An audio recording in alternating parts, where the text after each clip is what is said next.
(26화) 줄거리. 장비는 공명의 당부를 지켜 노장 엄한을 투항하게 하여 관문과 요충지 45곳을 엄한의 힘으로 기순케 하면서 공명보다 먼저 당도한다. 장임의 치열한 사투에도 불구하고 낙성은 함락되고 이에 유장은 한중의 힘을 빌기로 한다. 한편 마초는 그동안 강인의 무리에 섞여 있었는데 강소와 양부는 군수를 죽인 마초를 치기로 한다. 이 과정에서 피비린내 나는 양측의 가족 사륙전이 있었고 하우연의 공격까지 받는지라 마초의 처지는 진퇴양난 오갈 데 없는 신세가 되어 한중 장로에게 몸을 의탁한다. 장로가 파견해 가맹간을 치는 마초를 장비가 대적하는데 용호상박의 불꽃 튀는 싸움이 끝이 없음을 우려한 공명이 마초와 장로를 이간시켜 마초를 고리무원의 신세로 만들어 마침내 유비에게 투항하게 한다.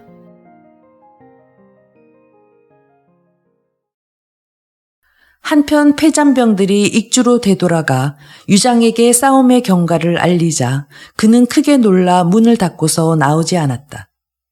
누군가 성의 북쪽에 마초의 구원군이 당도했음을 알리자 유장이 비로소 성을 올라 멀리 바라보았다. 마초와 마대가 성 아래 서서 크게 외치는 모습이 보였다. 공은 우리에게 대답해 주시길 바라오. 무슨 말인지 해보라. 유장이 성 위에서 대답한다. 마초가 채찍으로 가리키며 말한다. 내 익주를 구하러 왔으나 장로 그놈이 양송의 참소를 고지 듣고 오히려 나를 해코지할 줄이야 뉘 알았으리오. 내 이미 유황숙께 항복했으니 그대도 빨리 항복하여 많은 백성들이 도탄에 빠짐을 면하게 하라. 만일에 말을 듣지 않고 어리석은 고집만 부린다면 우선 이 자리에서 성을 칠 것이니 공은 알아서 처신하시오. 이 말을 들은 유장은 얼굴이 흑빛으로 변하더니 성 위에서 혼절했다. 관리들이 그를 구해 깨우자 유장이 말한다. 내 명민하지 못하니 후회한들 무슨 소용이 있겠소. 차라리 성문을 열고 투항해 성안 가득한 백성을 구함만 못하리이다. 동아가 말한다. 성중의 병력이 아직 3만이 넘고 식량과 사료가 1년을 버틸만 하거늘 어찌 바로 투항하겠습니까? 우리 부자가 촉에서 20년 남짓 있었으나 아무런 은덕을 백성들에게 베풀지 못했소. 3년을 싸워 혈육이 들판에 나뒹구니 모두 내 죄인데 내 마음이 어찌 편하겠소. 투항하여 백성을 편애해준만 못하오. 이 말을 듣고서 사람들이 모두 눈물을 흘린다. 호련히 한 사람이 진언한다. 그는 바로 서서총국 사람으로 성은 초, 이름은 주, 자는 윤남이다. 이 사람은 평소 천문에 밝았다. 유장이 묻자 초주가 말한다. 제가 간밤에 천문을 살피니 별들이 촉군에 모여 그 큰 별은 빛이 달과 같았으니 이는 바로 제왕의 상이었습니다. 더구나 1년 전에 아이들이 노래하기를 새밥을 먹으려거든 선주께서 오시기를 기다려야지 라고 했사오니 이 또한 그 징조로 천도는 거역할 수 없나이다. 황공과 유파가 듣고 모두 크게 노해 그를 참하려 하지만 유장이 제지한다. 문득 누군가 알린다. 촉군의 태수 허정이 성 밖으로 나가 투항했습니다. 유장이 크게 소리내 울더니 부중으로 돌아갔다. 이튿날 누군가 알린다. 유황숙께서 그 막빈 간홍을 보내서 성 아래에서 문을 열라 합니다. 유장이 할 수 없이 성문을 크게 열고 들게 하니 간홍은 수레를 타고 들어오는데 그 태도가 몹시 오만하다. 내 이렇듯 오만무례함은 우리 촉중에 사람이 없는 줄 알고서냐. 한 사람이 칼을 잡고 부르짖으니 그는 바로 광안의 면죽 사람으로 성은 진, 이름은 복, 자는 자칙이었다. 간홍이 웃으며 말한다. 한용을 못 알아본 것을 행여 책망하지 마십시오. 결국 함께 들어가 유장을 만나서 현덕의 넓은 도량과 아울러 해칠 뜻이 없음을 두루 이야기한다.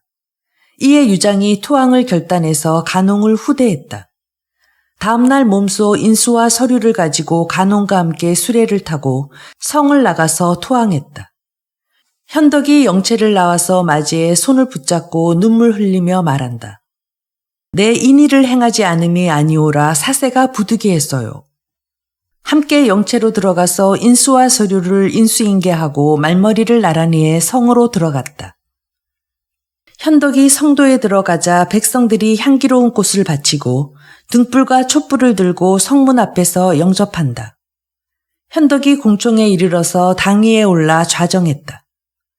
촉군의 관리들이 모두 당 아래에서 절하는데 오로지 황건과 유파가 문을 닫고 나오지 않는다. 장수들이 분노해서 그들을 찾아가서 죽이려 하자 현덕이 황망히 명령을 전한다. 그 두 사람을 해치는 자는 삼족을 멸하겠다. 현덕이 몸소 문으로 가서 두 사람더러 나와서 관직을 맡을 것을 청한다. 두 사람이 현덕의 은혜와 예우에 감격해서 비로소 나온다. 공명이 청했다. 이제 서천을 평정했는데 주군이 둘이 있는 것은 용납하기 어렵습니다. 유장을 형주로 보내십시오. 내 촉을 얻었다 하여 어찌 곧 유장을 멀리 보낸단 말이오. 유장이 기업을 잃은 것은 너무나 약한 까닭인데 주공마저 아녀자와 같은 어진 마음으로 일을 결정하지 못하신다면 이 땅마저 오래가지 못하오리다. 현덕이 이를 따라 한바탕 큰 잔치를 열어 유장에게 청했다. 재물을 챙겨서 진희 장군의 인수를 걸치고 처자식과 양민과 천민 모두를 데리고 남군의 공안 땅에 거주하도록 그날 즉시 떠나라는 것이다. 현덕 스스로 익주목을 맡고 항복한 문무관리 모두에게 중상을 내리고 명예와 자기를 헤아려 정해주었다. 엄하는 전장군, 법정은 촉군태수, 동하는 장군 중랑장, 허정은 좌장군 겸 장사, 방위는 영중사마, 유파는 좌장군, 황고는 우장군으로 삼았다. 그 외 70여 명의 투항한 문무관을 모두 뽑았었다. 한편 제갈량은 군사, 관운장은 탕구장군 한수종후, 장비는 정원장군 신정후, 조우는 진원장군, 황충은 정서장군, 위연은 양무장군, 마초는 평서장군으로 삼았다. 그 외 송건 간원 등 문무간원을 승진시키고 포상하였다. 사자를 파견해 황금 500근, 백은 1,000근, 동전 5천만, 촉금 1,000피를 운장에게 하사했다. 기타 간원들도 차등을 두어 하사하였다. 소와 말을 죽여 사졸들에게 크게 나눠주고 창고를 열어 백성들을 구휼하니 군민이 크게 기뻐했다. 익주를 평정한 뒤 현덕이 성도의 이름난 전택을 관리들에게 나눠주려 하자 조은이 간언한다. 익주의 백성들이 오래도록 전쟁을 겪어서 전택이 형편없사오니 하루바삐 백성들에게 돌려주어 편히 살게 해야만 민심이 안정될 것입니다. 현덕이 크게 기뻐하며 그 말을 따르고 제갈군사에게 시켜서 치국조례를 제정하게 했다. 그 형법이 제법 무겁자 법정이 말한다. 지난날 고조께서 약법 3장을 시행하셔서 백성 모두 그 은덕에 감격했소. 바라건대 군사께서 형량을 너그럽게 하고 법을 간소히 하여 백성의 소망을 어루만져야 할 것이오. 공명이 말한다. 군은 하나는 아시나 둘은 모르시오. 진나라는 법률 운영이 포악하여 만민 모두 원망하므로 고조께서 너그러움으로써 민심을 얻었소. 이제 유장은 어리석고 줏대없어 덕으로 다스림은 일어나지 못하고 위력과 형벌은 엄숙하지 못하오. 군신 지도가 점차 이로써 쇠퇴하였소. 벼슬로서 총애하니 벼슬이 닿으면 사나워졌소. 은혜로서 순정시키니 은혜가 닿으면 오만해졌소. 패단에 이른 까닭은 참으로 이런 데서 말미암았소. 내 이제 법으로서 위엄을 세워서 법을 행하면 은혜를 알 것이며 벼슬로서 제한해서 벼슬을 더해주면 영광을 알 것이오. 은혜와 영광을 함께 운영하면 위아래로 절도가 있게 되오. 다스리는 도리가 이로부터 드러날 것이오. 법정이 고개 숙여 탐복한다.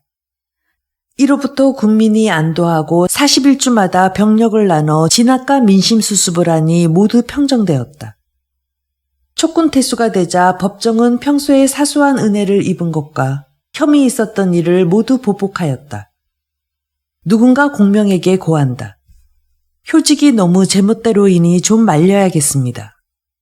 지난날 주공께서 형주를 힘들게 지켰으니 북쪽으로 조조가 두렵고 동쪽으로 송곤이 두려웠소. 효직이 도와 인도한 덕분에 마침내 번연이 날아오르게 되었으니 그를 다시 제지할 수는 없소. 비록 오늘날 좀 마음대로 행동하는 바가 있을지라도 그걸 어찌 책망할 수 있겠소. 하고 내버려 두었다. 법정은 이 소문을 듣자 스스로 부끄러이 여기고 매사의 언행을 삼가게 되었다.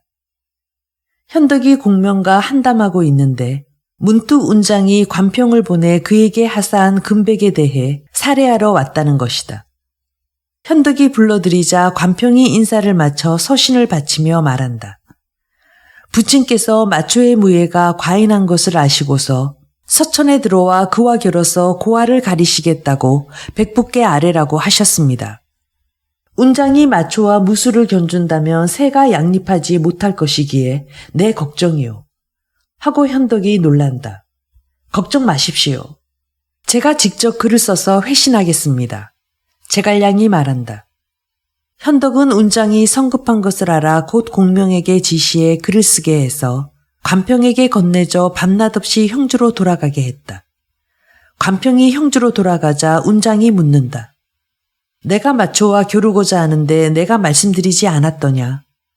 군사께서 주신 서찰이 여기 있사옵니다. 운장이 뜯어보니 그 내용은 이러하다. 제가 듣건대 장군께서 마초와 고아를 가리자고 한다지요. 제가 헤아리건대 마초가 비록 남다르게 웅렬하나 경포나 팽올의 무리에 불과할 따름이요. 마땅히 익덕과 나란히 선두를 다툴지 몰라도 아직 미영공의 전륜함에는 미치지 못하오.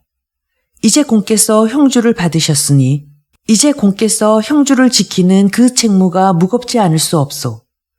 만약 서촌으로 돌아와 형주를 잃는다면 그 죄가 막대하리이다. 밝게 살피시기를 바랄 뿐이요. 운장이 읽고 나자 그 수염을 어루만지며 웃는다. 공명이 내 마음을 아는구나. 곧 서찰을 빈객들에게 두루 보이고 마침내 서천으로 돌아갈 마음을 거두었다. 한편 동호의 송건은 현덕이 서천을 병탄해서 유장을 공안으로 내쫓은 것을 알고서 장소와 고흥을 불러 상의했다. 유비가 우리 형주를 빌려갈 때 말하기를 서천을 취하면 곧 형주를 돌려주겠다라고 하였소. 이제 이미 파촉 41주를 얻었으니 반드시 한상의 여로군을 찾아와야겠소. 만약 돌려주지 않으면 싸우리라. 장소가 말한다. 동호가 이제야 안정되어 출병은 불가합니다. 저에게 하나의 계교가 있사오니 유비로 하여금 두 손으로 형주를 주공께 바치게 하겠나이다. 장소가 계책을 아랜다. 유비가 의지하는 것은 오직 제갈량 뿐입니다. 그 형되는 제갈근이 우리에게 있으니 그의 가속을 잡아다 두고 제갈근이 서천에 들어가 아우에게 말하여 유비로 형주를 교환하게 하는 것이 어떠하오리까? 만일 형주를 돌려주지 않으면 일가노소가 해를 입을 것이라 말하면 제갈량이 형제간의 정리로서 반드시 허락하리이다. 제갈근은 성실한 군자인데 어찌 가족이 구속되는 것을 참을 수 있을지. 송건이 주저한다. 이 모든 것이 계책이라고 잘 알려주면 그도 자연히 방심할 것입니다. 송건이 이를 따라서 제갈근의 가속을 거짓으로 부중에 가두었다. 한편으로 글을 다듬어 써서 제갈근을 서천으로 보내니 불과 며칠에 성도에 이르러 먼저 사람을 시켜 현덕에게 알렸다. 현덕이 공명에게 묻는다. 지금 형이 이렇게 온 까닭은 무엇이겠소? 형주를 찾으러 왔을 뿐입니다. 어떻게 답해야 되겠소? 다만 이렇게 하십시오. 계책을 정한 뒤 공명이 성곽을 나가서 제갈근을 맞이했다. 사택으로 가지 않고 바로 빈간으로 들어가 인사를 마치자 제갈근이 목 놓아 크게 운다. 제갈량이 물었다.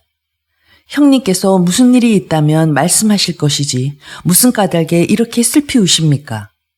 우리 일가노소가 다 죽게 되었네. 보나마나 형주를 돌려주지 않아서이겠지요. 아우 때문에 형님의 가속을 잡아가두니 아우의 마음이 어찌 편안하겠습니까? 형님은 걱정 마십시오. 제게 계책이 있으니 곧 형주를 돌려주겠습니다. 제갈근이 크게 기뻐하며 즉시 공명과 함께 현덕을 만나 송건의 서신을 바친다. 현덕이 다 읽더니 노에서 말한다.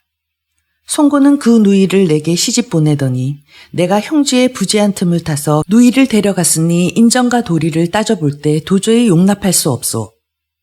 내 마침 서천의 병력을 크게 일으켜 강남으로 쳐들어가 내 한을 갖고자 하거늘 오히려 형주를 돌려달라니 이런 괘씸할 때가 어디 있겠소. 공명이 소리내 울며 바닥에 엎드려 말한다. 오후께서 형님의 가속을 잡아가도 만약 돌려주지 않으시면 제 형의 전 가족이 사륙되옵니다. 형이 죽고 어찌 저홀로 살겠습니까? 바라군대 주공께서는 제 체면을 봐서라도 형주를 동호에 돌려줘서 제 형님의 사정을 살펴주십시오. 현덕이 거듭 응하지 않는데 공명이 오로지 울며 부탁할 뿐이다. 현덕이 서서히 입을 열었다. 군사의 체면을 봐서 형주의 절반을 떼어서 돌려주겠소. 장사 영능 계양에 3군을 주겠소. 기왕에 윤허하셨으니 바로 운장에게 편지를 써서 3군을 떼어주라 명하십시오. 자유께서 그곳에 가시거든 반드시 좋은 말로 내 아우에게 부탁하시오. 내 아우의 성미가 열화 같아서 나도 그를 두려워하는 바이오. 절대 조심하셔야 하오. 제갈근이 서차를 구하여 현덕에게 인사하고 공명과 헤어져 길을 떠나 곧장 형주에 도착한다. 운장이 중당으로 불러들여 손님과 주인으로 서로 인사를 나누었다. 제갈근이 현덕의 서차를 꺼내며 말한다.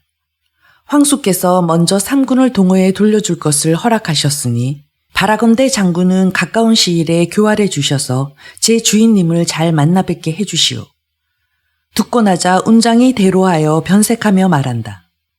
내 형과 도원결의하며 맹세코 한시를 바로잡고자 하였소. 형주는 본래 대한의 강토인데 어찌 망령되이 한치라도 남에게 주겠소. 장수가 밖에 있을 때는 군명이라도 받아들이지 못하는 수가 있다라고 하였소. 비록 형님의 서신이 도착했다 하더라도 나는 결코 돌려주지 못하겠소. 제갈근이 말한다. 지금 오후께서 제 가속을 잡아가두어 만약 형주를 돌려주지 않으면 곧 주살되고 말 것이오. 바라건대 장군께서는 가련히 여기시오.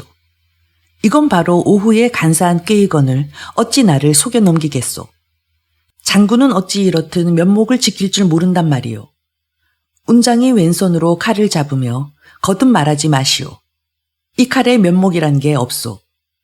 관평이 곁에서 보다 못하여 다음날 군사 보기에도 좋지 못할 것이오니 부친께서는 노여움을 가라앉히십시오.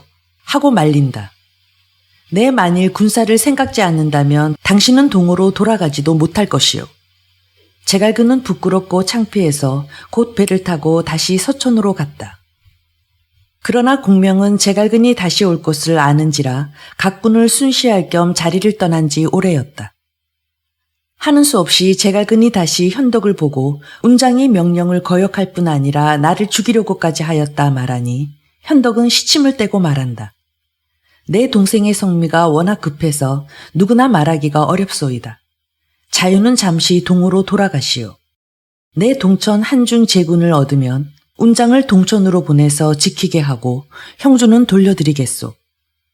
제갈근이 어쩔 수 없이 동으로 돌아가 송곤을 만나 앞서 일어난 일들을 두루 이야기하였다. 송곤이 크게 노해 말한다. 자유께서 이렇게 반복해서 분주한 것은 바로 제갈량의 계책이 아니고 무엇이겠소? 아닙니다. 제 아우 역시 울며 현덕에게 고하고서야 3군을 먼저 돌려주는 것을 허락받았으나 운장이 막무가내로 완강히 따르지 않았습니다.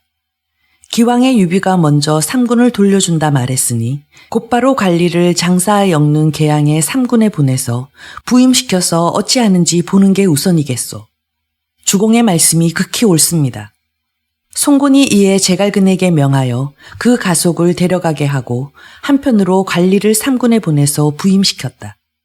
하루도 안 돼 3군에 파견된 관리들이 모조리 쫓겨들어와 송곤에게 권한다. 간운장이 용납하지 않고 밤새 동으로 돌아가라 다그치며 뒤처지는 자는 죽이겠다 하였습니다. 송곤이 크게 노해 사람을 보내 노숙을 불러서 꾸짖는다. 자경이 지난날 유비를 보증하여 우리 형주를 빌려주었소.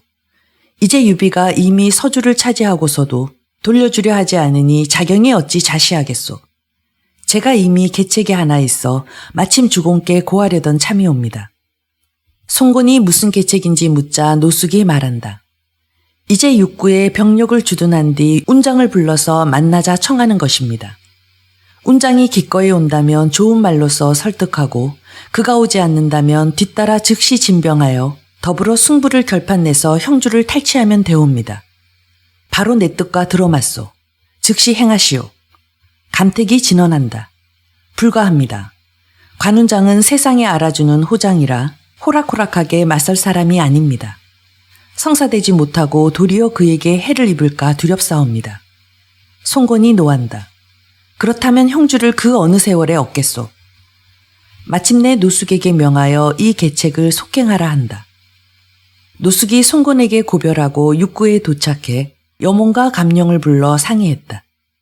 육구 요새 밖에 임강정에서 연애를 베풀며 초청하는 글을 다듬어 써서 부하 가운데 말솜씨가 뛰어난 이를 골라 사신으로 삼아 배를 타고 도강하게 했다. 강구에서 관평이 물어본 뒤 그 사자를 데리고 형주에 들어가 운장을 만났다. 사자는 노숙이 운장과 만나고자 하는 뜻을 두루 말하며 청서를 바친다.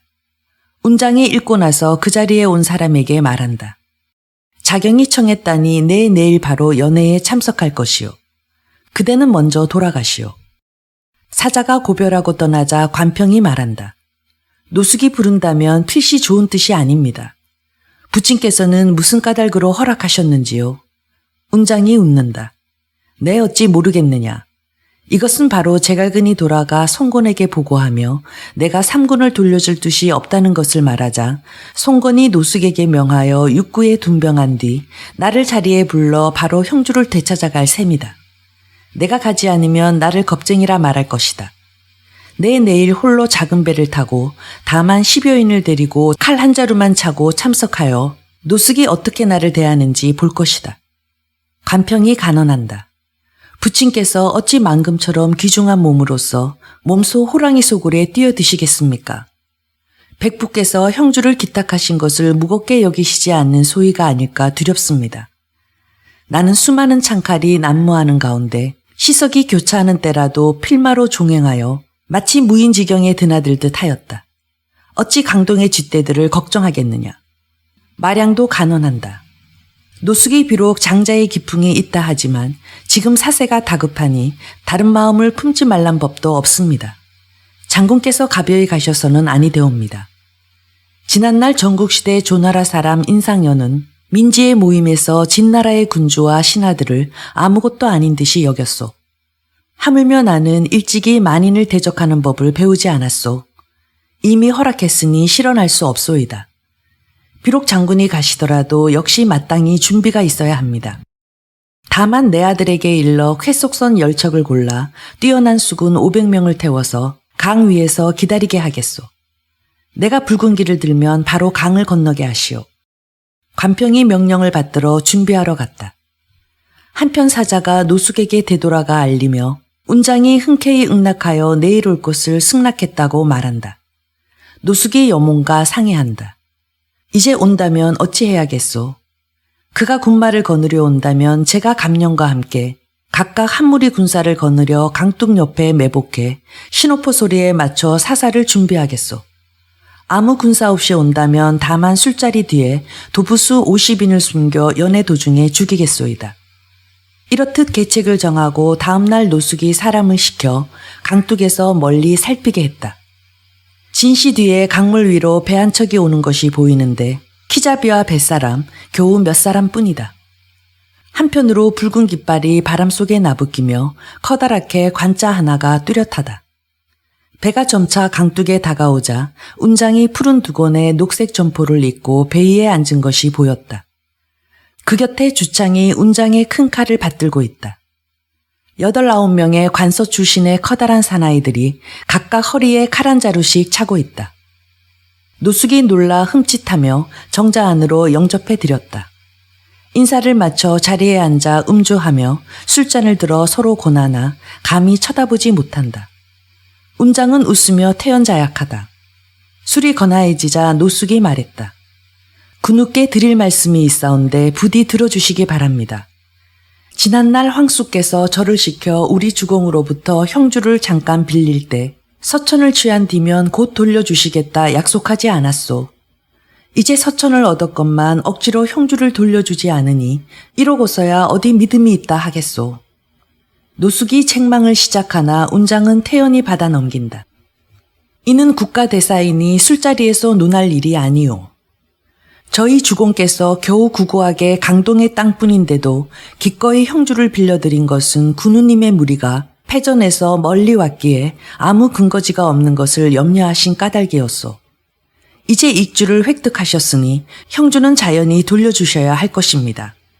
이에 황수께서도 상군을 기꺼이 먼저 떼어주실 마음이셨는데 군우께서 또다시 따르시지 않으시면 이치에 맞지 못할까 걱정입니다. 오림의 싸움에 자장군이 친히 시석을 무릅쓰고 힘을 다하여 적을 격파시켰는데 어찌 적토라도 그냥 얻었다 하오. 이제 다시 땅을 찾으려는 건 되지 않을 일이오. 그렇지 않소. 군우가 처음 황숙과 함께 장판에서 대패하고 어쩔 수 없어 먼 곳으로 가려 하기에 우리 주공께서 황숙에 몸둘 곳 없음을 동정하여 땅을 아끼지 않고 빌려준 것은 훗날의 공업을 도모하고자 함이었소. 그런데 서천을 얻고도 형주를 내어놓지 않으니 탐욕에 눈이 어두워 의리를 배반함인즉 이는 천하의 웃음거리가 될 것이라 깊이 생각하시오. 이런 일이란 모두 형님이 할 일이지 나의 간섭할 바 아니니 우선 술이나 듭시다. 제가 듣기에 군우께서 황숙과 도원에서 결의하여 같이 죽고 살 것을 다짐하였습니다. 황숙이 곧 군우시건을 어찌 핑계를 대시려 하십니까? 운장이 미처 화답하지 못하는데 주창이 섬돌 아래서 소리 높여 말한다. 천하의 토지는 오로지 덕이 있는 사람만 차지할 수 있거늘 어찌 너희 동호만 가져야 한다는 것이냐. 운장이 얼굴빛이 변하여 주창이 갖고 있던 큰 칼을 빼앗아 뜰 가운데 서서 주창을 노려보며 꾸짖는다. 이것은 국가대사이거늘 내 어찌 감히 말이 많으냐. 썩 물러가라. 주창이 뜻을 알아차리고 먼저 강어기로 가서 붉은 깃발로 부르자 관평의 배가 쏜살같이 강동으로 넘어온다. 운장이 오른손엔 칼을 쥐고 왼손엔 노숙의 손을 붙잡고 거짓으로 취한 척 말한다. 공께서 지금 나를 연회에 부르신 것이니 형주의 일은 꺼내지도 마시오. 내 이제 취해버려 오랜 친구 사이의 정을 해칠까 두렵소. 다른 날 사람을 시켜 공을 형주로 초청해 따로 상의하겠소. 노숙이 넋이 나간 채 운장에게 붙들려 강변으로 간다. 여몽과 감령이 각각 본부 군마를 이끌고 나가려 하지만 운장이 큰 칼을 쥐고 있는 데다 직접 노숙을 잡고 있는지라 노숙이 다칠까 두려워 마침내 감히 움직이지 못했다. 운장이 뱃가에 이르러서야 손을 놓아주고 뱃머리에 어느새 서서 노숙에게 작별했다. 노숙이 바보처럼 어리둥절해 바라보니 강공의 배는 이미 바람을 타고 가버린 뒤다. 훗날 누군가 시를 지어 관우를 기렸다. 동호의 신하를 어린애 보듯 깔보더니 칼 한 자루 들고 참석해서도 업신여길 줄이야. 바로 그의 한 토막 영웅의 기운이 그 옛날 민지못의 인상열을 넘어서는구나. 운장이 형주로 돌아가 버린 후 노숙과 여몽이 함께 의논한다. 이 계책도 성공하지 못했으니 어찌해야겠소. 좌우간 이번 경과를 주공께 보고하여 대병을 일으킨 후 운장과 결전을 하는 수밖에 없습니다. 노숙이 사람을 시켜 송건에게 보고하였다. 제48장 한중을 평정하다. 천하가 바야흐로 또 한 번 어지러울 것인가. 송건은 운장과 결전을 앞두고 경국 지병을 운운하고 남의 손에 들어간 형주를 앗아올 흥분에 사로잡혀 있을 때 이 무슨 일이냐. 조조가 바로 강동을 친다는 비보가 날아든 것이다. 30만 대군을 거느린 조조. 송건은 어찌할 바를 몰랐다. 송건이 크게 놀라 우선 노숙에게 형주와의 교전을 중단하게 하고 병력을 합비와 유수로 옮겨 조조를 막도록 했다. 한편 조조가 곧 남쪽 원정의 길을 떠나려 하는데 참군벼슬을 하는 이름은 부간, 자는 안재인 사람이 글을 올려 조조에게 간언했다. 그 글은 대략 이러하다. 제가 듣자오니 무력을 쓰자면 위엄을 앞세워야 하며 문치를 쓰자면 덕을 앞세워야 합니다. 위엄과 덕이 서로 도우면 훗날 왕업이 이루어집니다. 지난날 천하대란의 시기에 명공께서 물리치셔서 열 가운데 9을 평정하셨습니다. 이제 왕업을 미처 받들지 않는 자는 동호와 촉뿐입니다. 동호는 장강에 험준함이 있고 촉은 숭산이 가로막아 윽박질러 싸우기 어렵사옵니다. 제가 생각하기에 마땅히 문덕을 더욱 갈고 닦고 갑옷을 말아두고 싸움을 그만둬서 군사를 쉬게 하고 양성해 때를 기다려 움직여야 할 것입니다. 이제 만일 수십만의 군사를 장강에 둔쳤다가 만일 적이 지리 험함을 이용하여 우리 군마를 무능하게 하고 뜻밖의 병고에 쓸 수 있는 방편이 없다면 하늘 같은 위험이 굽혀지고 말 것이옵니다. 오로지 명공께서 자세히 살펴주시옵소서. 조조가 읽고 나서 결국 남쪽 정벌을 그만두고 학교를 세우고 문사들을 불러 예우했다. 이에 시중벼슬의 왕찬, 두습, 위계, 화흠 4사람이 조조를 위왕으로 높이고자 의논했다. 중서령 순유가 준절히 반대하였다. 아니될 말이오. 승상의 벼슬은 위공에까지 이르렀으며 영광이 구석에 가하였으니 위가 이미 극진하거늘 다시 왕위에 올린다는 것은 이치에 부당하오. 조조가 순유의 말을 전하여 듣고 노해 말했다. 이 사람이 순욱을 따르려 할 따름이구나. 순유는 자기의 위험을 짐작하고 울분을 참지 못하다가 마침내 병이 들어 누운 지 10여일 만에 세상을 떠나고 말았다. 그의 나이 58세다. 조조가 그를 후장하고 결국 위왕의 일을 파했다. 하루는 조조가 검을 차고 입궁하자 마침 헌제가 복항우와 함께 있다가 조조가 오는 것을 본 복항우가 황망히 일어선다. 황제도 조조를 보더니 전율에 맞이 않는다. 조조가 말한다. 송곤 유비가 각각 일방을 차지해 조종을 받들지 않는데 어찌해야겠습니까? 모두 위공께서 알아서 처리하시오. 조조가 노에 말한다. 폐하께서 이렇게 말씀하시는 것을 외인들이 들으면 제가 임금을 업신여기는 줄 알겠습니다. 그대가 기꺼이 보좌해 주시면 심히 다행이겠소. 그렇지 않다면 부디 은혜를 내려 짐을 버리지는 마시오. 조조가 듣고 황제를 노려보며 몹시 한스러워하며 나갔다. 황제의 좌우에서 누군가 아랜다. 요새 듣자니 위공이 스스로 위왕이 되고자 한다는데 머지않아 제위를 찬탈할 것입니다. 헌제가 복항우와 더불어 통곡한다. 황후가 말한다. 첩에 붙인 보관은 늘 조조를 죽일 마음을 품고 있습니다. 이제 제가 마땅히 서신일봉을 다듬어 써서 몰래 부친께 드려 도모하도록 하겠습니다.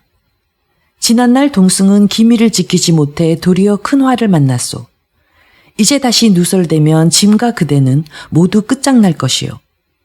조석으로 바늘방석에 앉은 듯 하오니 이렇게 사람이 사느니 차라리 어서 죽음만 못하겠습니다. 제가 살피니 황관들 가운데 충이로워 믿고 맡길 이는 목순뿐입니다. 이제 이 서차를 맡겨야겠습니다. 이에 즉시 목순을 불러 병풍 뒤로 들어가 좌우의 근시들을 물리쳤다. 헌제와 황후가 울며 목순에게 고한다. 조조 역적이 위왕이 되고자 하니 조만간 반드시 찬탈을 행할 것이요. 짐이 보관에게 지시해 은밀히 이 역적을 도모하고자 하나 좌우의 사람들이 모조리 역적의 신복이라 맡길 리가 없소. 그대가 황후의 밀서를 지니고 보관에게 전해주기를 바라오. 그대의 충의를 헤아려서이니 부디 짐을 저버리지 마시오. 목순이 흐느껴 울며 말한다. 신이 폐하의 큰 은혜를 입어 어찌 감히 죽음으로써 갚지 않겠습니까? 신이 즉시 행하겠나이다. 황후가 이에 그를 다듬어 목순에게 주었다. 목순이 머리털 속에 숨겨 몰래 금궁을 나가 곧장 보관의 집에 다다라 서차를 바쳤다. 보관이 황후의 친필을 보고 목순에게 말한다. 조조놈의 신복이 심이 많아 급히 도모할 수 없어. 강동의 손건, 서천의 유비 두 곳에서 병력을 일으키면 조조가 반드시 스스로 갈 것이오. 이때 조정의 충의로운 신하들에게 요청해서 다 함께 도모하는 것이오. 내외에서 협공하면 10중8구 성공할 것이오. 황장께서 서신을 작성하셔서 황후께 아뢰어 밀조를 구하여 몰래 사람을 동호와 촉 두 곳으로 보내어 병력을 일으켜 역적을 토벌해 임금을 구할 것을 약속하게 하십시오. 보관이 즉시 종이를 가져다 서신을 써 목순에게 주었다. 목순이 두 발 속에 숨겨 보관과 작별하고 궁으로 돌아갔다. 그런데 알고 보니 어느새 누군가 조조에게 알려주어 조조가 국문 앞에서 미리 기다리고 있었다. 목순이 돌아오다가 마주치니 조조가 묻는다. 어디 갔다 오시오? 황후께 병이 있어 의원을 구하러 가라 명하셨습니다. 부를 의원은 어디 있소? 아직 도착하지 않았습니다. 조조가 좌우에 호통쳐 그 몸을 샅샅이 수색하게 하지만 아무것도 가진 게 없어 놓아보냈다. 호련히 바람이 불어 그의 머리에 쓴 관모를 떨구자 조조가 다시 불러 그 관모를 가져다 두루 살피나 아무것도 찾지 못해 다시 관모를 쓰라 명하는데 목순이 두 손으로 관모를 거꾸로 쓰고 만다. 조조의 마음에 의심이 일어 좌우를 시켜 그 두 발 속을 수색하니 보관의 서신을 찾아내어 온다. 조조가 읽어보니 그 내용은 손건 유비와 연결해 바깥에서 호응하게 하려는 것이다. 조조가 크게 노해 목순을 밀실에 잡아가도 신문하나 목순은 자백하지 않는다. 조조는 밤새 갑병 3천을 동원해 보관의 사택을 애워싸고 늙은이나 아이를 가리지 않고 잡아들였다. 복황후의 친필 서신을 찾아내자 뒤따라 복시 3족을 모조리 하옥했다.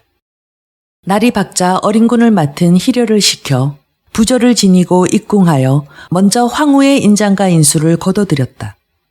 이날 헌제는 외전에 있었는데 희려가 갑병 300을 거느려 곧장 입궁하는 것을 보았다. 헌제가 희려에게 물었다.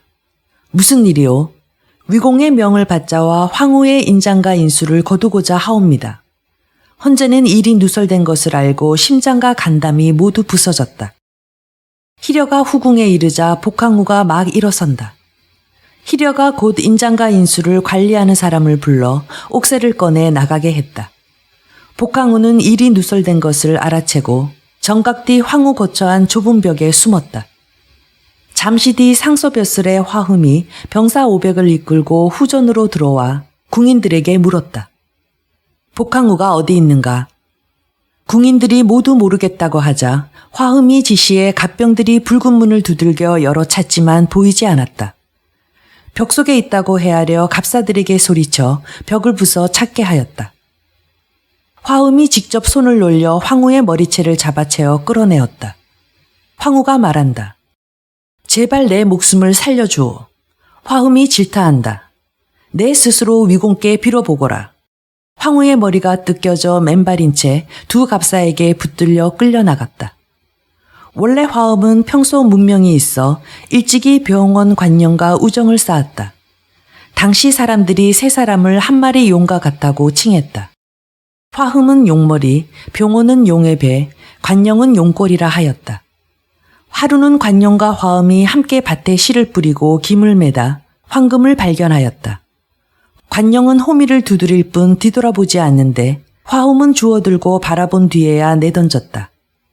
또 하루는 관령이 화엄과 함께 책을 보는데 문 밖에서 높은 관리가 행차할 때 길을 비키는 소리가 들리니 어느 귀인이 관리가 타는 수레를 타고 지나는 것이었다. 관령은 단정에 앉아 움직이지 않는데 화엄은 책을 제쳐두고 보러 갔다.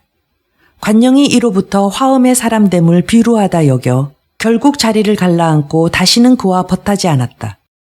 뒷날 관령은 요동지방에 응거하여 늘 하얀 두건을 쓰고 어느 누가 위에 머물며 땅을 밟지 않고 종신토록 결코 위나라를 섬기려 하지 않았으나 화흠은 앞서 송건을 섬기다 뒤에 조조에게 기순해 이때에 이르러 복황후를 붙잡아 들이는 일을 하게 된 것이다. 한편 화흠이 복황후를 외전까지 끌고 나오니 헌제가 황후를 보고 정각을 내려와 껴안고 소리내 운다. 화흠이 말하였다. 위공의 명령이니 지체하지 말고 속히 가자. 황후가 울며 황제에게 말한다. 다시 살아 보지 못하리이까. 내 목숨도 언제 멈출지 알 수가 없구려. 갑사들이 황후를 압송해 가자 황제는 가슴을 치며 서럽게 울었다. 옆에 희려가 보이자 헌제가 말한다. 희공, 천하에 어찌 이런 일이 있을 수 있소. 통곡하다 땅에 쓰러지니 희려가 좌우에 명하여 헌제를 부축해 입궁시켰다. 화음이 복황후를 잡아다 조조에게 보였다. 내 너희를 성심으로 대했거늘 너희는 도리어 나를 해치려고만 하느냐. 내 너를 죽이지 않으면 내가 나를 죽이겠구나. 좌우에 호통쳐 막대로 난타해 죽이고 즉시 입궁에 복항우가 낳은 두 아들 모두를 독살하였다. 이날 저녁 보관과 목순의 종족 200여 명을 모조리 저작거리에서 참하였다. 조야의 사람들 가운데 경악하지 않는 이가 없었다. 건한 19년 11월의 일이다. 헌제가 복항우를 읽고 연일 식음을 전폐하였다. 조조가 들어와 말한다. 폐하, 걱정하지 마시옵소서. 신에게는 다른 마음은 없사옵니다. 신의 딸이 이미 폐하의 귀인이온데 매우 어질고 효성스러워 마땅히 정궁에 거처할 만하옵니다. 헌제가 어찌 감히 따르지 않으리요. 건한 20년 정월 초하루에 정단 지절을 경하하며 조조의 딸 조기인을 정궁의 황후로 책립하였다. 아래에서 아무도 감히 뭐라 말하지 못하였다. 이때 조조의 위세가 날이 갈수록 심해져 대신들을 불러 모아 동호를 거두고 촉을 멸할 것을 상의하였다. 가우가 말한다. 하우돈과 조인 두 사람을 불러와서 이 일을 상의해야 합니다. 조조가 즉시 사자를 보내 밤새 불러오게 하였다. 하우돈이 아직 오기 전에 조인이 도착해 한밤에 바로 부중으로 들어가 조조를 만나려 했다. 조조가 막 술에 취해 누워 허저가 칼을 짚고 당문 앞에 서 있었다. 조인이 들어가려 하자 허저가 막아선다. 조인이 크게 노해 말했다. 나는 바로 조씨 종족이거늘 내 감히 가로막느냐. 장군이 위공과 비록 친할지라도 외본을 진수하는 관리에 지나지 못하며 허저는 비록 성글다 할지라도 안으로 모시는 직책에 있으니 지금 주공이 취하시어 당상에 누우셨은즉 함부로 들여보낼 수는 없소이다. 조인은 하는 수 없이 물러나갔다. 조조가 듣더니 감탄한다. 허저는 참으로 충신이로고. 며칠 안 돼 하우돈도 도착해 함께 정벌을 상의했다. 하우돈이 말한다. 동호와 촉은 아직 서둘러 공격할 수 없습니다. 마땅히 한중의 장로를 먼저 취해 그 승리를 거둔 병력으로서 촉을 취한다면 가히 일고에 함락할 수 있습니다. 조조가 말한다. 바로 내 뜻에 들어맞소.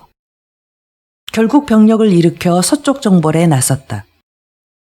조조는 군사를 일으켜 서쪽 정벌에 나서며 병력을 3개 부대로 나누었다. 선두 부대는 하우연과 장압이 맡고 조조는 친히 여러 장수들을 거느려 중앙에 거처했다. 후미 부대는 조인과 하우돈이 군량 수송을 맡는데 어느새 세작이 한중으로 들어가 알렸다.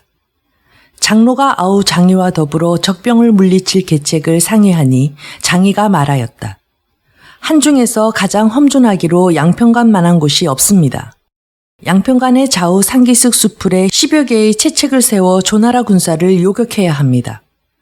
형님께서는 한령에 계시면서 군량을 넉넉히 공급해 도와주십시오. 장로가 그 말을 따라 대장 양양과 양임을 파견하며 그 아우와 더불어 길을 떠나게 했다. 그 군마들이 양평간에 다다라 진지 구축을 마쳤다. 하우영과 장압의 선두부대가 그 뒤에 도착했다.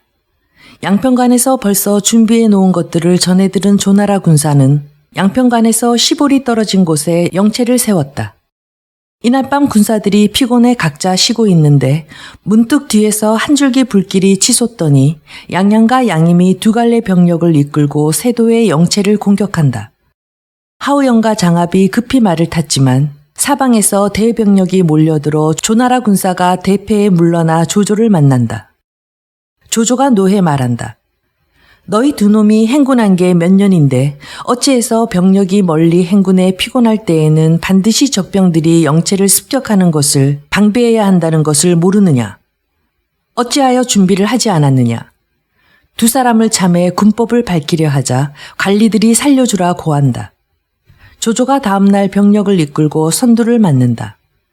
둘러보니 산세가 험악하고 수풀이 빽빽하니 갈 길도 모르겠고 복병이 있을까 두려워 즉시 병력을 이끌고 영체로 돌아가 허저와 서왕 두 장수에게 말한다.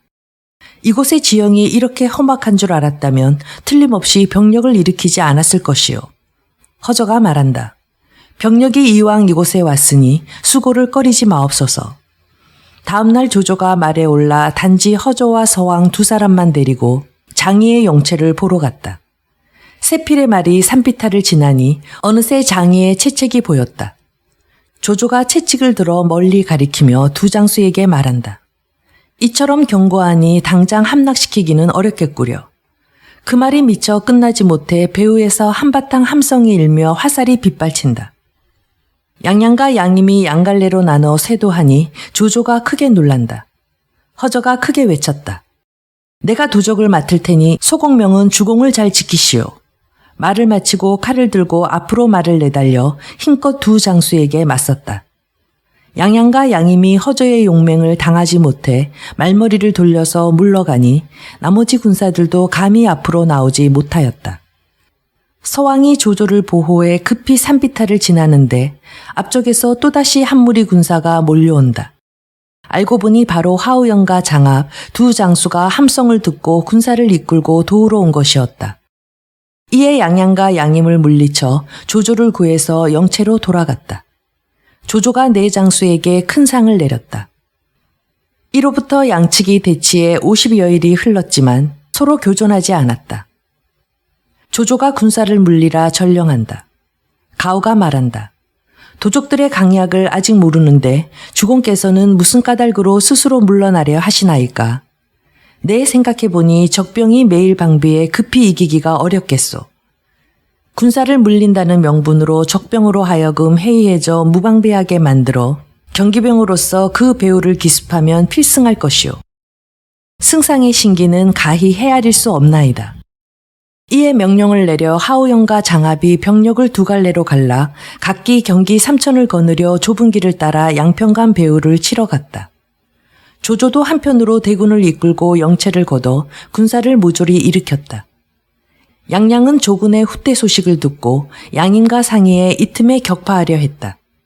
양임이 말한다. 조조는 속임수가 극히 많아 아직 진실을 알 수 없으니 뒤쫓아서는 아니되오. 공께서 가지 않겠다면 내가 가겠소. 양임이 애써 간언하지만 양양은 따르지 않았다. 양양이 5곳의 영체에서 군마를 총동원해 전진하고 단지 소수의 군사만 영체를 수비하게 했다. 이날 안개가 자욱해 서로 얼굴도 못 알아볼 지경이었다. 양양의 군사가 길을 반쯤 가다 행군할 수 없어 잠시 정지에 머물렀다. 한편 하우연의 한 무리 군사는 산의 배후를 질러 나오는데 짙은 안개가 가득한 가운데 사람들과 말들의 소리가 들려오는지라 혹시 복병이 있을까 두려워 급히 행군을 재촉했다. 그러다 짙은 안개 가운데 우연히 양양의 영체 앞에 당도했다. 영체를 지키는 군사들은 말발굽 소리에 단지 양양의 군사들이 돌아오는 줄만 알고 문을 열어 받아들였다. 조조 군사들이 몰려들어가 텅 빈 영체임을 알아채고 곧바로 영체 안에 불을 놓았다. 5군데 영체의 군사들 모두 영체를 버리고 달아났다. 안개가 걷히자 양임이 병력을 거느려 구하러 오다가 하우연과 싸우는데 불과 몇 합의 그 배후에서 장압의 병력이 몰려왔다. 양임이 한 줄기 살길을 뚫어 남정으로 달아났다. 양양이 되돌아오지만 이미 하우연과 장압 두 사람이 채책을 점령해 놓았다. 게다가 배후에서 조조의 대군이 추격하니 양쪽에서 협공을 받아 사방으로 아무 갈 길이 없었다. 양양이 돌진해 탈출하려 하나 바로 장압과 마주친다. 둘이 맞붙어 장압에게 살해되고 말았다. 패잔병들이 양평간으로 달아나 장의를 찾는다. 알고 보니 장의도 두 장수가 패주하고 영체들을 잃은 것을 알아 한밤중에 양평간을 버리고 달아나 버린 뒤다. 조조가 마침내 양평간과 아울러 여러 곳의 영체를 얻은 것이다. 장의와 양임이 돌아가 장로를 만났다. 두 장수가 요충지를 잃어 양평간을 지켜낼 수 없었다라고 장의가 말하자 장로가 크게 노해 양임을 참하려 했다. 양임이 말한다. 제가 일찍이 양양에게 간언하여 조조 병력을 뒤쫓지 말라 했으나 그가 제 말을 들으려 하지 않아 이렇게 패전했습니다. 제게 한 무리 군사를 내어주시면 앞장서 도전해 반드시 조조를 참하겠습니다. 이기지 못하면 굴령을 달게 받겠나이다. 장로가 그에게서 굴령장을 받는다. 양임이 말에 올라 2만 군사를 거느려 남정을 떠나 영체를 세웠다. 한편 조조는 군사를 이끌고 곧바로 진군했다. 먼저 하우연에게 명하여 5천 군사를 거느려 남정으로 가서 길을 따라 정찰하게 하였는데 마침 양임의 군마와 마주쳐 양쪽 군대가 포진했다. 양임이 부하 장수인 창기를 출마시켜 하우연과 싸우게 하지만 불과 3안 만에 하우연의 한 칼에 베어 말 아래 나뒹군다. 양임 스스로 창을 꼬나잡고 출마해 하우연과 30여 합을 싸우나 승부를 가리지 못한다. 하우연이 거짓으로 패에 달아나서 양임이 뒤쫓아 하우연이 칼을 끌며 달아나다 갑자기 돌아서는 타도개를 써서 그를 베어버려 그 역시 말 아래 굴렀다.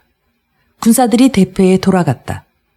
조조는 하우연이 양임을 참한 것을 알고 즉시 진병에 바로 남정에 이르러 영체를 세웠다. 장로가 황망히 문무관리를 모아 상의하였다.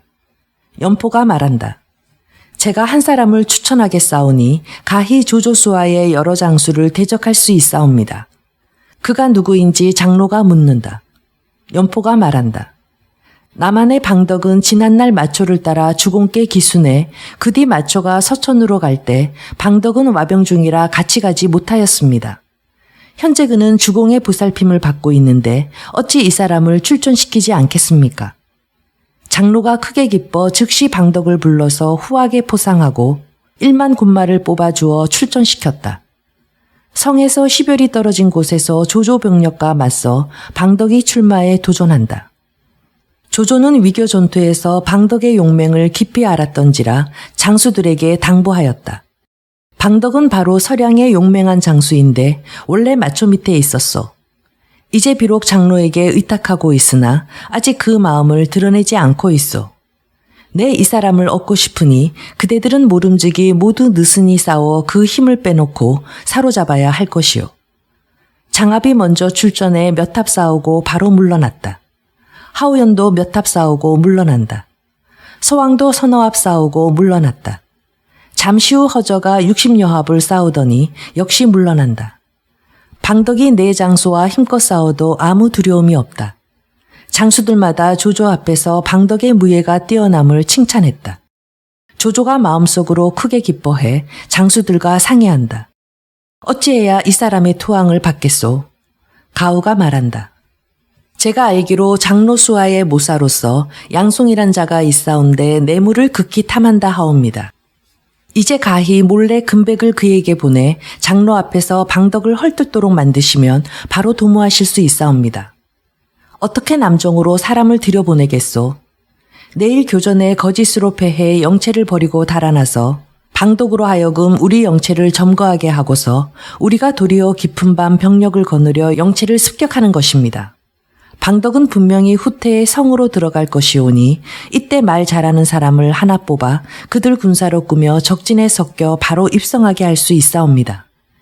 조조가 그 계책을 받아들여 정예한 군사를 골라 크게 포상하고 황금 갑옷을 주며 몸속 깊숙이 숨기게 하고 한중 군사의 옷을 걸친 채 먼저 길에서 기다리게 했다. 다음 날 먼저 하우연과 장압의 양갈래 군사를 내보내 멀리 매복하게 했다. 그리고 서왕이 지시받은 대로 도전하더니 불과 몇 합에 패조한다.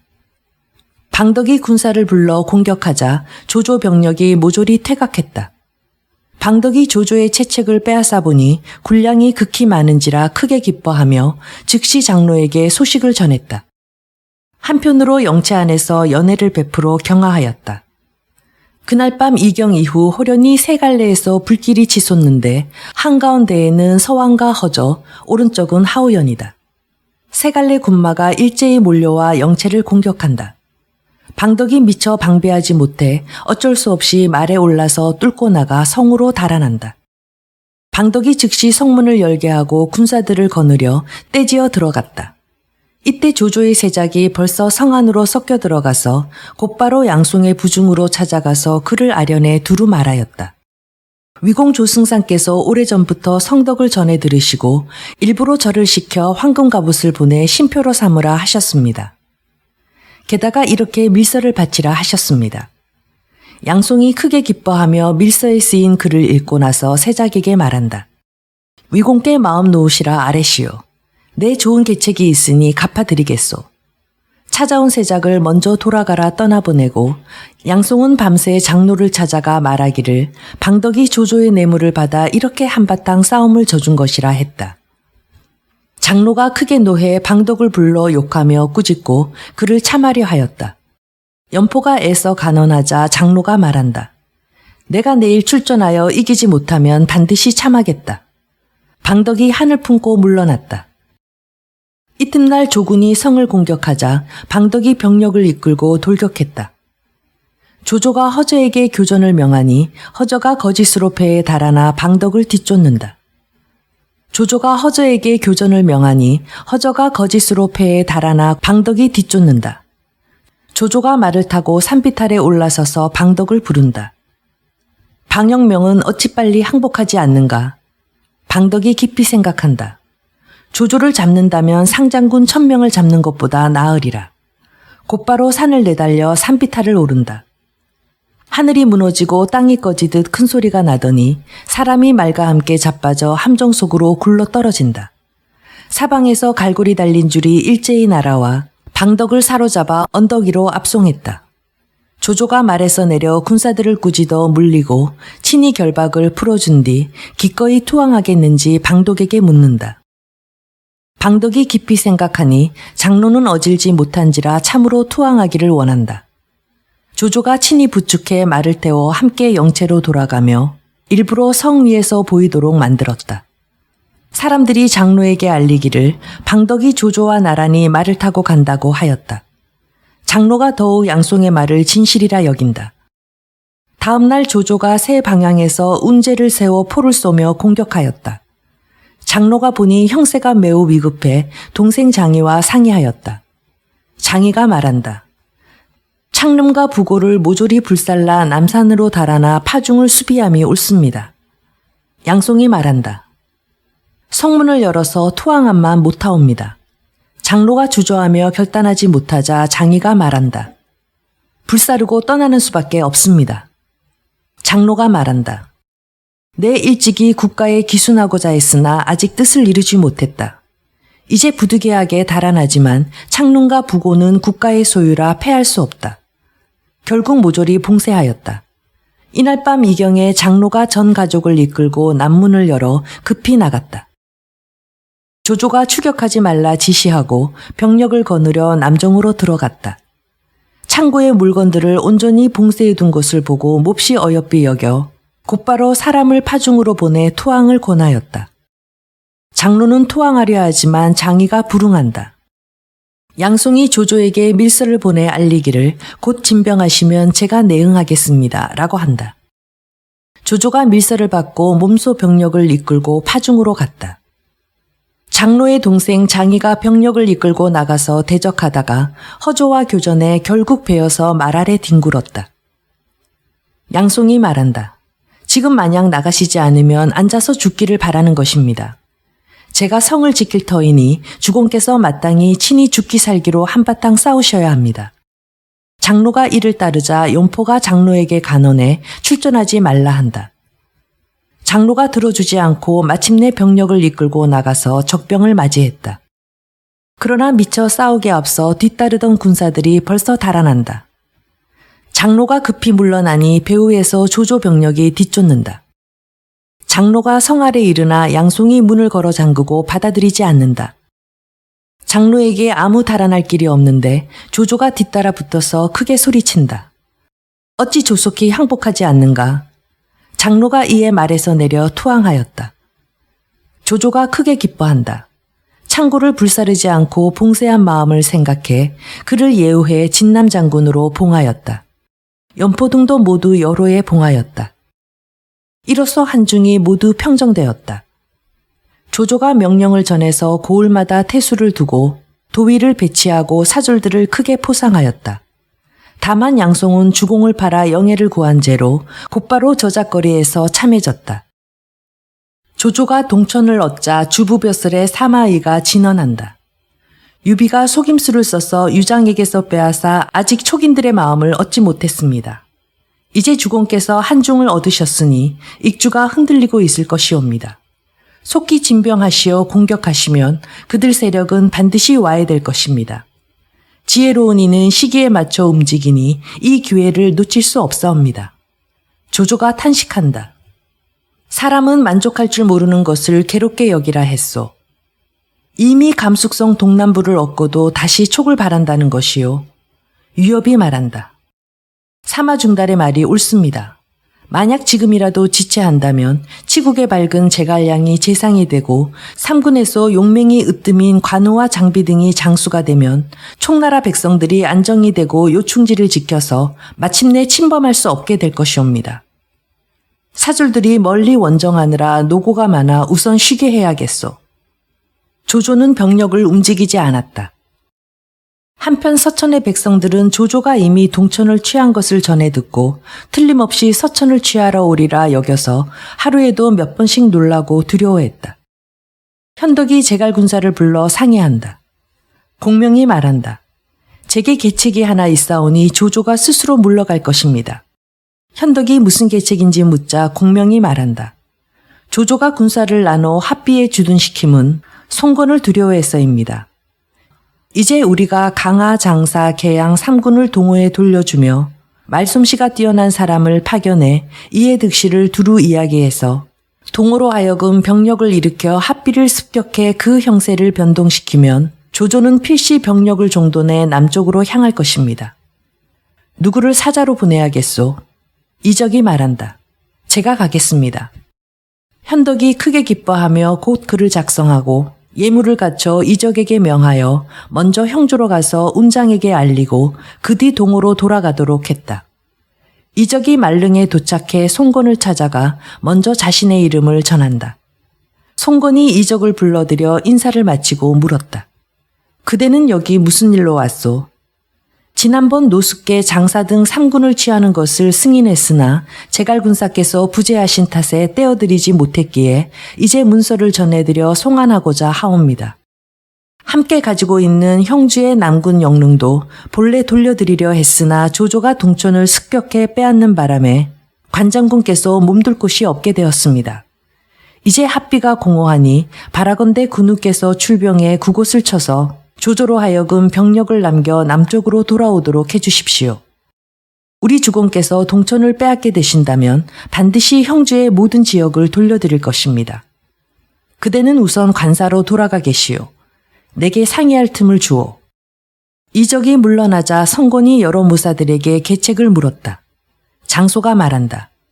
이것은 조조가 서천을 취할까 두려운 유비가 세운 꾀입니다. 비록 그렇다 하더라도 지금 조조가 한중에 있으니 이 틈을 타서 합비를 취하는 것도 상책이라 하겠습니다. 송곤이 이를 따라 이적에게 촉으로 돌아가라 말하였다. 송곤이 이를 따라 이적을 돌려보내고 즉시 출병해 조조를 칠 것을 의논해서 명령을 내렸다. 이에 노숙은 장사, 강하, 계양 3군을 취해 육구에 주둔하고 여몽과 감령을 불러오게 하였다. 다시 여항으로 가서 능통을 불러오게 했다. 하루가 지나지 않아 여몽과 감령이 먼저 도착해 여몽이 헌책한다. 지금 조조가 여강태수 주강에게 명령해 완성의 주둔에 논밭을 크게 일궈 그 곡식을 합비에 걷어들여 군비를 충실히 하게 했습니다. 이제 완성을 선취하고 그 뒤에 합비를 쳐야 합니다. 바로 내 뜻이구려. 송곤은 곧 지시를 내려 여몽과 감령은 선봉이 되게 하고 장은과 반장은 그 뒤를 맡게 했다. 송곤 스스로 주태, 진무, 동습, 서성을 거느려 중군을 맡는다. 이때 정보, 황계, 한당은 곳곳을 지키느라 모두 원정에 수행하지 못했다. 한편 군마들이 강을 건너 화주를 취하여 곧장 완성에 다다랐다. 완성태수 주강이 사람을 합비에 보내 구원을 요청하는 한편 성을 굳게 지키며 성벽을 더욱 튼튼하게 하여 일제 밖으로 나오지 않았다. 송곤이 직접 성 아래로 가서 살피자 성 위에서 화살이 빗발쳐 송곤의 깃발과 수레덮개에 명중하였다. 송곤이 영체로 돌아가 묻장수들에게 묻는다. 어찌해야 완성을 얻겠소? 동숲이 말한다. 군사들을 보내 흑산을 쌓아 올려 공격해야 합니다. 서성이 말한다. 사다리를 세우고 다리를 만들어 성안을 내려다보며 공격해야 합니다. 여몽이 말한다.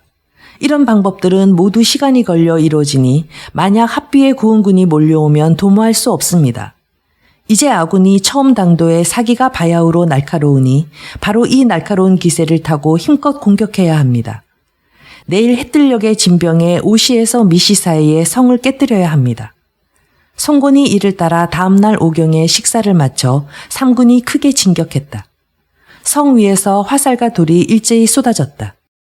감령이 손에 쇠사슬을 쥐고 화살과 돌을 무릅써 올라갔다. 주광이 명령에 국노수들이 일제히 사격하나 감령이 화살숲을 헤쳐나가 한 번 쇠사슬을 휘둘러 주광을 쳐서 쓰러뜨린다. 여몽이 치니 북을 둥둥둥 치니 사졸들이 모두 빽빽이 올라가 난도질에 주광을 베어 죽였다. 나머지 무리는 모두 항복해 완성을 얻으니 이때가 겨우 진시이다. 장효가 구원군을 이끌고 오는 길에 정찰기병이 되돌아와 완성이 이미 함락된 것을 보고하자 장효가 즉시 병력을 이끌고 합비로 되돌아갔다. 송곤이 완성으로 들어가자 능통도 군사를 이끌고 당도한다. 송곤이 위로를 마치고 삼군에게 많은 음식을 베풀었다. 또한 여몽과 감령 등 여러 장수를 크게 포상하고 연회를 베풀어 공적을 경하하였다. 여몽이 감령에게 상자를 양보하며 그 공로를 크게 칭송한다. 술이 거나해지자 능통은 감령이 그 부친을 살해한 원수임을 상기한 데다 여몽이 그를 치켜 올리며 기리는 것을 보고 마음속으로 크게 노해에 눈을 부릅뜨고 한참을 노려보더니 호련히 옆 사람이 차고 있던 검을 뽑아들고 술자리에서 일어나 말한다. 술자리에 아무 풍악이 없으니 제 칼춤이나 보시지요. 감령이 그 뜻을 알아차려 탁자를 밀어젖히고 몸을 일으켜 양손에 양지극을 쥐고 빠른 걸음으로 나오며 말한다. 술자리에서 제가 극을 다루는 법을 보여드리겠소. 여몽이 두 사람의 뜻을 짐작하고 곧 한 손은 방패를 끌어잡고 한 손은 칼을 쥔 채 그들 중간에 서서 말하였다. 두 분께서 능숙한들 모두 제 솜씨보다 못할 것이요. 말을 마치며 칼과 방패를 들어 춤추니 곧 두 사람이 양쪽으로 떨어졌다. 어느새 누군가 송건에게 이를 알리니 송건이 황망히 말을 몰아 바로 술자리에 도착한다.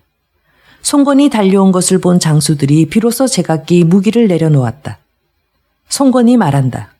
내 늘 두 사람에게 옛 원한을 잊으라 했거늘 오늘 또다시 어찌 이럴 수 있소. 능통이 통곡하며 엎드려 절한다. 송건이 거듭 그만둘 것을 권하였다. 다음날 병력을 일으켜 합비로 진격해 빼앗고자 삼군을 총동원하였다. 장효가 이미 완성을 빼앗겨 합비로 되돌아가 마음속으로 고민하는데 문득 조조가 설제를 파견해 나무상자 하나를 보내왔다. 그 겉을 조조가 봉에 놓고 써놓기를 적병이 오거든 열어보시오 라고 했다. 이날 사람들이 보고를 올린다. 송건이 스스로 10만 대군을 이끌고 합비를 공격하러 옵니다. 장효가 곧 상자를 열어 읽어보았다. 그 안에 글은 이러하였다. 만약 송건이 오면 장장군과 이장군이 출전하고 악장군은 성을 지키시오. 장효가 그 서첩을 이정과 악진에게 주어 읽어보게 했다. 악진이 말한다. 장군의 뜻은 어떻소? 장효가 말한다. 주공께서 원정을 떠나 외지에 계시니 오병은 반드시 아군을 깰 수 있다 여길 것이오. 이제 병력을 내보내 적군에 맞서 힘껏 싸워 그 예봉을 꺾어버려 사람들의 마음을 놓이게 해야 하오. 그런 뒤에야 지켜낼 수 있소.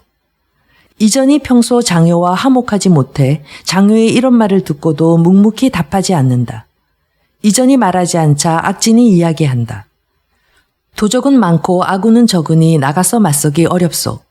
경고히 수비함만 못하겠소. 장효가 말한다. 공들은 모두 사사로운 뜻을 말할 뿐 공물을 돌아보지 않고 있소. 내 이제 몸소 출전에 대적해 죽기로 한바탕 싸워보겠소.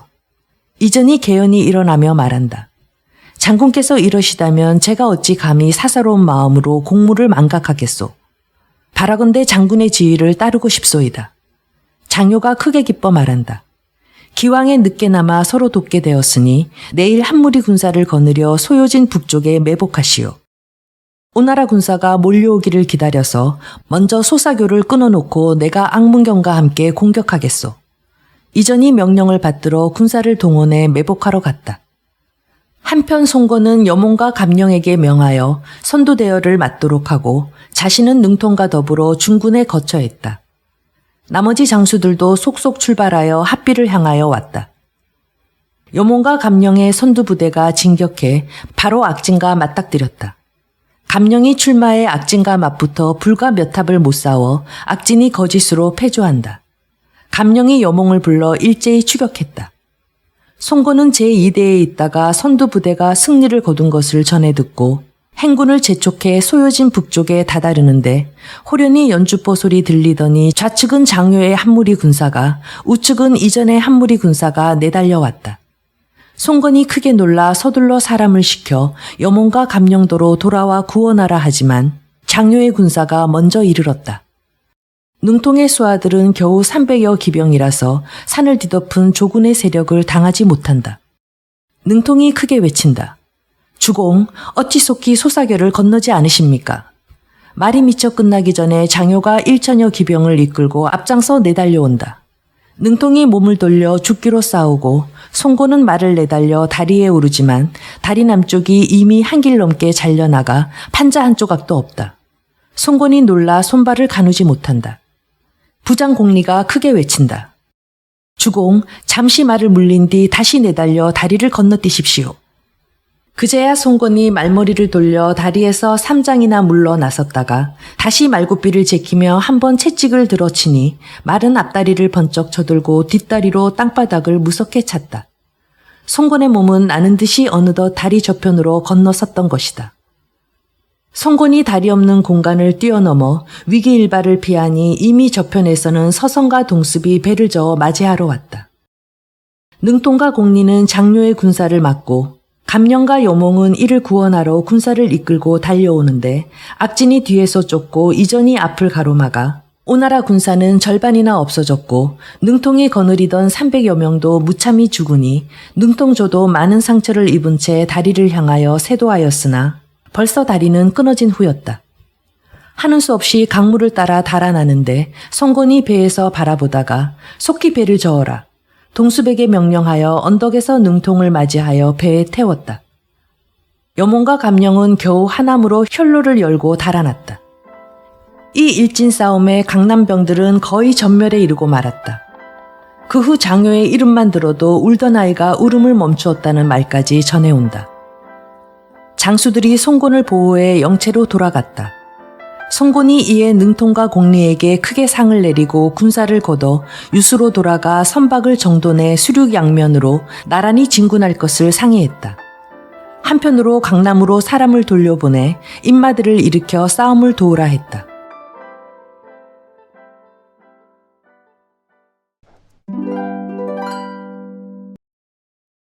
삼국지 인물열전 8 순욱 조조의 깨주머니 조조와 20년을 함께한 최측근 순욱은 한나라의 신하로 조조와 20년을 함께한 최측근 책사였습니다. 그는 성악솔로 널리 알려진 순자의 후손으로 그의 할아버지 또한 중국 순수 선비 집단인 청류파의 명사였습니다. 순욱은 용모가 단정하고 인품이 뛰어나 젊을 때에는 왕을 보좌할 수 있는 재능을 지녔다는 평가를 받았습니다. 황간 집안 출신인 조조는 당시 주류사회 계층을 대표하는 청류파의 직계자손 순욱이 왔을 때 나의 장자방이라고 좋아했습니다. 순욱은 조조에게 많은 조언과 책략을 제공해 한나라의 내정을 안정시켰고 정욱, 곽과 사마랑 등 많은 인재를 추천해 조조가 중원의 맹주로 기반을 든든히 하는 데 공을 세웠습니다.